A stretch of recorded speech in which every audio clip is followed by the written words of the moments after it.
El corazón es el motor de nuestro cuerpo y si desarrollamos una enfermedad como la diabetes, tenemos un riesgo del 30 o 40% más de desarrollar una enfermedad cardiovascular. Hoy vamos a hablar acerca de la diabetes y la enfermedad cardiovascular y para eso tenemos con nosotros a la doctora Verónica de Chávez, cardióloga de Grupo CCM. Doctora Verónica, ¿cuáles son las enfermedades cardiovasculares más frecuentes en las personas con diabetes?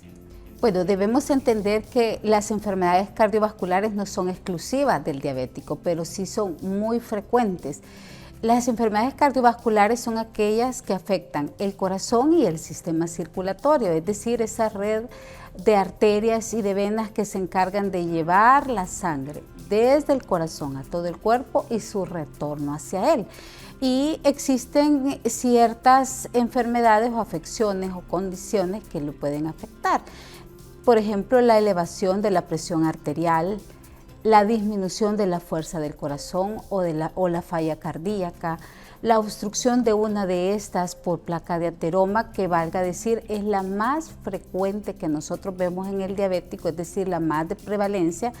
que es la enfermedad aterosclerótica, porque esta se entiende como el depósito o una placa de ateroma, que es un componente en su gran mayoría de grasa, pero también de otras sustancias en cualquier arteria de nuestro cuerpo, o sea, a nivel de corazón, a nivel de riñones, a nivel cerebral o a nivel de los miembros inferiores. En el diabético, ya se mencionaba en el momento de la consulta, el 30 o el 40%, es decir, 4 de cada 10 que se presentan a nuestra consulta, ya tenemos que saber que tienen alguna de estas enfermedades cardiovasculares y que debemos de buscar con mayor énfasis la aterosclerosis. Aunque ya la siguiente pregunta la abordó desde alguna vía, ¿cuál es la relación directa entre las enfermedades cardiovasculares y una diabetes no controlada? Hablábamos que el diabético que está mal controlado en base a sus niveles de glucosa y los otros factores de riesgo como presión, como peso, como niveles de colesterol, ese paciente mal controlado va a tener 2 veces más las probabilidades de desarrollar un infarto, de desarrollar un derrame cerebral y también tiene el doble de posibilidades de llegar a fallecer en el momento en el que presenta este evento, comparado con el que no tiene diabetes. Se duplica las posibilidades de que el evento sea adverso. Y lo triste de esto es que el paciente diabético con problemas cardíacos, ya hablábamos el porcentaje que encontramos de esos pacientes, que puede ser el 30 o el 40 o 3 de cada 10 o 4 de cada 10, solo la mitad de ellos van a estar en un nivel de adecuado control. Es decir, el otro 50%, un porcentaje muy importante, va a estar descontrolado de sus factores a pesar de que ya hemos identificado condiciones de riesgo para el corazón o a pesar que ya ha tenido un evento cardíaco. Entonces, estas son situaciones bien alarmantes que nos deben de enfocar al paciente a motivar un control diferente al único y mero control de niveles de glucosa.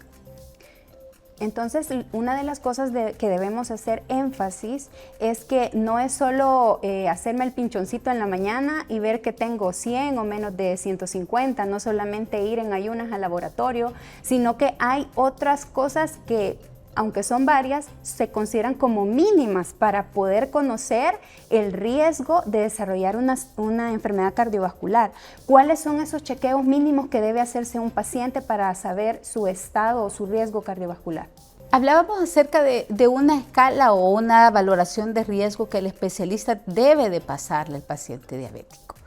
Esta escala pues se comporta, es cierto, de algunas variables como puede ser el sexo, como puede ser la edad, pero también se compone de niveles, pero esa es como la evaluación inicial. Lo mínimo requerimiento que nosotros tenemos que pedir a un paciente diabético en base a su control bioquímico de exámenes de la hemoglobina glicosilada y de una glucosa en ayunas, la función renal para que a través de una sencilla fórmula, un cálculo que cualquier médico puede hacer desde el momento de su consulta y en cualquier lugar del país donde se encuentre para establecer el nivel de función que puede tener esos niveles de colesterol, principalmente el colesterol malo que nosotros conocemos, y la evaluación mínima que debe de llevar pues un electrocardiograma interpretado por el especialista, y en relación a este pues la realización de un ecocardiograma que nos permite evaluar la función del corazón, si ya tuvo un evento cardíaco este paciente, si tiene complicaciones ya sea a nivel de músculo cardíaco como una enfermedad microvascular o lo que hablamos al inicio, la falla cardíaca o la disminución de la función del corazón, que nos van a ayudar a explicar algunos síntomas que están teniendo estos pacientes y que nos permiten también no solamente hacer la evaluación, sino que una vez que lo hemos catalogado para riesgo, para concientizar al paciente, es importante eso, la conciencia del paciente, sino que también nos van a permitir tener un abordaje mayor, un abordaje más integral que nos permita alcanzar mejores cifras de control. A pesar de que tenemos diabetes, de que tenemos pacientes que han desarrollado diabetes, nuestra meta como profesionales de salud, y por qué no decirlo, también para cada paciente, es tener un corazón sano. ¿Cuáles podrían ser 3 recomendaciones que nos puede dar para poder lograr ese objetivo? En primer lugar, el objetivo que la gran mayoría hace es pues tener los niveles controlados. Desde el punto de vista cardíaco, nos enfocamos mucho en lo que son los niveles de hemoglobina glicosilada, y son valores que cada vez la gente se ha ido, o los pacientes se han ido familiarizando muy bien, que no únicamente saben que deben de tomar un nivel de glucosa en cualquier laboratorio, también es una prueba que está al alcance de nuestros pacientes, pero que nos permite predecir de una mejor manera si este paciente cómo ha estado controlado alrededor del tiempo y qué tanta es la probabilidad de que desarrolle un evento. Ese valor el paciente tiene que tener como cifra de control abajo del 7%. Los niveles de control de presión arterial son extremadamente importantes para también evitar que haya una sinergia o una potenciación en lo que son las dos condiciones para llegar a desarrollar un evento cardíaco o un daño también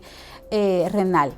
Y también tenemos que saber nosotros que la cifra para los pacientes no diabéticos es un valor que los pacientes deben de dar abajo de 140/90. Pero aquel paciente diabético que ya tiene algunas condiciones o algunas comorbilidades o alguna afección de su riñón, podemos decirlo que es de lo más importante que nosotros debemos también evaluar.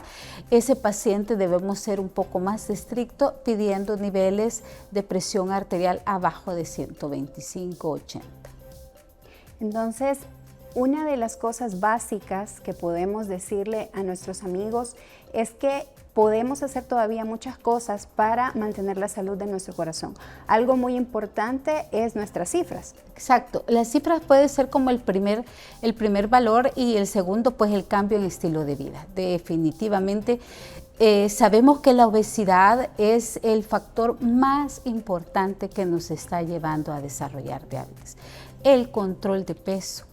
¿verdad? Llevarlo a la par junto con nuestro control de cifras y el cumplimiento de los medicamentos.